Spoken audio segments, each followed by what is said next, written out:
कैसे हो मित्रों, स्वागत है आपका एमआईटी सीरीज की अगली वीडियो में। इस वीडियो के अंदर हम जे एडवांस 2020 का एक और बेहतरीन सवाल सॉल्व करेंगे। लेकिन इस वीडियो के बाद कई लोग मुझे कमेंट्स में जरूर लिखेंगे कि ये तो इतना एडवांस सवाल था नहीं। देखो, हमारे पास जे एडवांस का पेपर सिर्फ मुश्किल सवालों का खेल नहीं होता। वो लैंग्वेज फंसाते हैं, लैंग्वेज बहुत गंदी बनाते हैं या लेंथी बना देते हैं या कैलकुलेशन में फंसाने की कोशिश करते हैं। सिर्फ मुश्किल सवाल का नाम ही जे एडवांस नहीं है, वो और भी कई पैरामीटर्स को जज करते हैं। हमें हर पैरामीटर को लेके चलना पड़ेगा। कैलकुलेशन, हमारे पास मुश्किल सवालों को भी लेके चलना पड़ेगा, हमें लैंग्वेज क्रैक करनी आनी चाहिए और भी कई चीजें होती हैं, वो हम साथ साथ देखेंगे। लेकिन इस क्वेश्चन को मैं इसलिए लेके आया हूं कि मैं बता सकूं कि जे एडवांस में आसान सवाल भी आते हैं। हमें लैंग्वेज देख के डरना नहीं है, हमें लैंग्वेज को क्रैक करना है। तो आओ पहले मैं आपको क्वेश्चन दिखाता हूं, आप उसे खुद से ट्राई करो।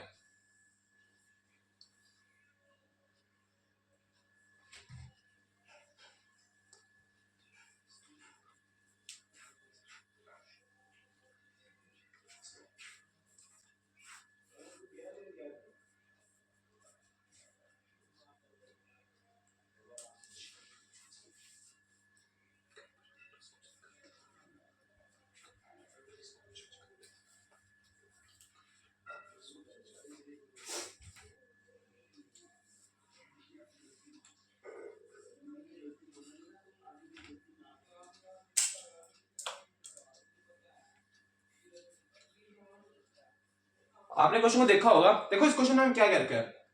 A football of radius r is kept on a hole of radius r, small r. Small r is less than capital R, made on a plank kept horizontally. One end of the plank is now lifted so that it get tilted, making angle theta from the horizontal as shown in the figure below.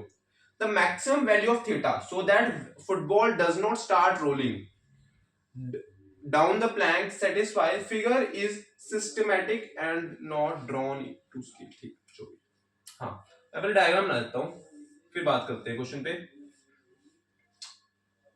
अब ये चीज आपको ध्यान में रखनी पड़ेगी। देखो, ये आपने क्वेश्चन देखा होगा, मैं पहले क्वेश्चन बना ही देता हूं। चलो,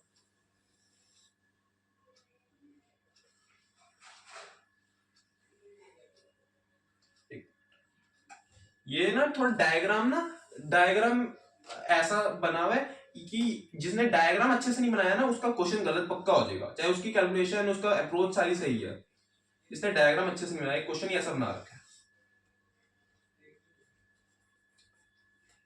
ध्यान से देखो। हाँ, ठीक है, ये वाली चीज मेन थी इस क्वेश्चन में। मैं बताता हूं, इन्होंने क्या रखा है, एक फुटबॉल है, ये मान लो प्लैंक के अंदर एक होल टाइप हो रखा है, होल टाइप हो रखा है जिसमें आगे बॉल फंस गया है, जिसमें आगे बॉल फंस गया है। अब ये एंगल थीटा है, ये एंगल थीटा है हमारे पास। हम ये वाले मान लो, इसको मैंने पकड़ रखा है, मैं ऐसे ऐसे करके ये थीटा को चेंज कर सकता हूं, हमें थीटा को मैक्सिमम बनाना है, ताकि ये जस्ट वापस रोलिंग इसकी स्टार्ट हो जाए। हुई नहीं है, जस्ट वो ला जिससे 1 इंच भी ऊपर गया तो रोलिंग स्टार्ट हो जाए। हमें वो एंगल निकाल, बात समझे, थीटा मैक्स। ठीक है, तो निकालते हैं। सबसे पहले देखो यहां पे मान लो अगर होल है तो यहां पे हमारे पास दो यहां पे नॉर्मल्स लग रहे होंगे। एक यहां पे बेसिकली ये सीधा ऐसे लग रहा है, ये यहां पे ऐसे टेढ़ा लगेगा, बात समझे, यहां पे टेढ़ा लगेगा। क्यों? देखो ना, ये हमारे पास कहीं ना हमेशा हमारा जो नॉर्मल होता है वो परपेंडिकुलर लगता है, लेकिन यहां पे समझने की बात कोशिश करो। ये मतलब एक तरह की टिल्टेड जगह है, मतलब कैसे समझाऊं। देखो, अब मान लो हम लोग एक रोटेशन मोशन में एक और चीज एग्जांपल पढ़ते हैं। जैसे कि ये स्टिक है, मान लो ये स्टिक है। हम एक एग्जांपल पढ़ते हैं, एक लैडर पड़ी है, स्टिक में कह रहा हूं, लैडर। हाँ, एक हम एग्जांपल पढ़ते हैं कि लैडर मान लो ऐसे पड़ी है, लैडर ऐसे पड़ती है, तो इस पे नॉर्मल ये ऐसे लगेगा, बात समझे, नॉर्मल ऐसे लगेगा। वहीं अगर मैं ये दीवार की दूरी, ये जो दीवार है, इसको थोड़ा छोटा बना दूं और लैडर को थोड़ा बड़ा बना दूं, कि ये इसके पार जा रही है, ये इसके पार जा रही है, इसके पार जा रही है, तब हम नॉर्मल ऐसे नहीं बनाते थे, हैं, ऐसे नहीं बनाते थे। वही चीज यहां पे हो रही है। यहां पे ये कहीं ना कहीं यहां पे नॉर्मल इसका टेढ़ा लग रहा है, हैं? ये थोड़ा सा टेढ़ा यहां पे लग रहा है कि किसी एंगल पे लग रहा है। बात समझे? ये थोड़ा सा, ये हमारे पास थोड़े सा टेढ़ी तरह लग रहा है। कोई बात नहीं, हम इस टेढ़े क्वेश्चन को सॉल्व कर लेंगे।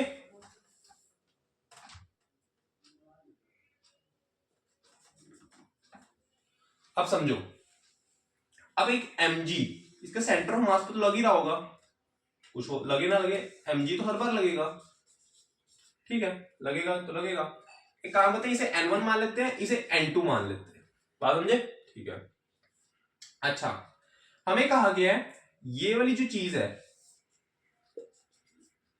ये जो है इसकी लेंथ है 2r, ये क्या, ये हमारा स्मॉल r है और इसका रेडियस है कैपिटल R। बात समझे? अच्छा, अब ये हमारे पास, ये समझो, ये मैंने डॉटेड बनाया है कि हमारे पास यहाँ पे हम होल हो रखा है, लेकिन मैं समझो कि यहाँ पे होल नहीं था, ये स्ट्रेट है, समझे? तो अगर मैं यहां से एक परपेंडिकुलर बनाऊं, यहां पे एक परपेंडिकुलर बनाऊं, तो ये रह गया R, ये रह गया R, क्योंकि अब परपेंडिकुलर बनाऊंगा तो परपेंडिकुलर इस 2r को दो हिस्सों में डिवाइड करेगा। ये ज्योमेट्री चल रही है, अभी तक फिजिक्स का तो इतना काम आया ही नहीं है, सिर्फ ज्योमेट्री चल रही है हमारी, ठीक है। अच्छा, अब समझो, अगर ये हमारा स्मॉल r है, ये हमारा स्मॉल r है, ठीक है। अच्छा, अब थीटा की बात करते हैं, अब थोड़ी थीटा की भी बात कर लेते हैं। यार ये थोड़ा सा ना ज्यादा यहाँ पे खिचड़ी पक गई है, कोई बात नहीं।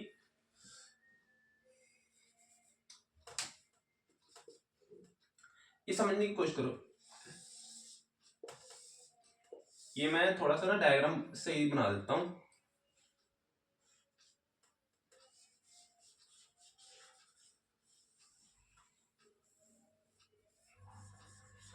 इस वाले ट्रायंगल की जो मैं थोड़ा डार्क बनाया ना, इसको देखो, ये हमारे पास कहीं ना कहीं ये स्ट्रेट जा रहा था। मैंने कहा था ना कि मान लो यहाँ पे होल नहीं है, तो ये स्ट्रेट जाएगा, तो ये चीज, ये मैंने परपेंडिकुलर बनाया था, तो ये चीज 90 डिग्री होगी, ये चीज 90 डिग्री होगी, अगर ये 90 डिग्री होगी तो ये होगा 90 माइनस थीटा। बात समझे? अब ये mg तो हमेशा नीचे लगता है, पूरी तरह नीचे लगता है mg, तो ये कहीं ना कहीं यहाँ पे परपेंडिकुलर बना रहा होगा, ये बना रहा होगा परपेंडिकुलर, और अगर ये 90 माइनस थीटा है, ये परपेंडिकुलर है, तो ये बनेगा हमारा थीटा। बात समझे? ये वही एंगल है जो यहाँ पे मारा था। बात समझे? अब ये mg है, यहाँ पे n1 लग रहा है। अच्छा, ये वेक्टर है, तो इसको मैं उठा के, समझो इसको उठा के मैं यहाँ इसके सेंटर ऑफ मास पे ले आता हूँ, क्योंकि लग तो हमारा सेंटर ऑफ मास पे रहा होगा। बात समझे? अच्छा, वैसे इसकी जरूरत नहीं है, n1 mg अभी मैं दिखाऊंगा, इसकी जरूरत नहीं पड़ेगी इतनी, ठीक है, ठीक है। यहाँ पे हमारा अगर ये थीटा है, ये हमारा थीटा है, तो ये बन जाएगा 90 माइनस थीटा। कैसे अब है ये, कैसे देखो, समझो, हमारे पास अगर ये थीटा है, ये हमारे पास थीटा है, ये अगर मैं mg का कंपोनेंट लेता तो mg cos थीटा बनता, और अगर यहां पे जाएगा तो mg sin थीटा बनेगा, या फिर हम कहेंगे ये 90 माइनस थीटा होगा, तब हम mg cos 90 माइनस थीटा लेंगे, वो mg sin थीटा ही बन जाएगा। बात सेम है, कोई फर्क ही नहीं है बात में, है ना? तो वही चीज है। तो यहां पे जब मैं इसका कंपोनेंट लूंगा n1 cos 90 माइनस थीटा, बात समझे? अच्छा, तो यहां से आ जाएगा n1 cos 90 minus theta equals mg। बात समझे? ये बन जाएगा n1 sin theta equals mg। वैसे n1 mg की अब देखना जरूरत नहीं पड़ेगी, मैंने यहाँ भी कर दिया, लेकिन कि भाई आपने n1 mg के बारे में आज तक सुना है तो उससे कोई दिक्कत ना हो। आप समझो, यानी कि हमें किसी तरह साइन थीटा निकालना है, साइन थीटा का रिलेशन निकालना है। वो हम देखो कैसे निकालेंगे, वो देखो मैं कैसे निकालूंगा। उसके लिए तो कुछ नहीं करना, ये जो चीज थी ये चीज क्या थी, ये स्मॉल आर थी। इसके लिए इसका मेरा काम हो चुका है, मैं ना ये थोड़ा सा हटा देता हूँ, ये थोड़ी सी ना खिचड़ी लग रही है एकदम, है ना, खिचड़ी पकी हुई लग रही है, ये थोड़ा सा हटा देता हूँ।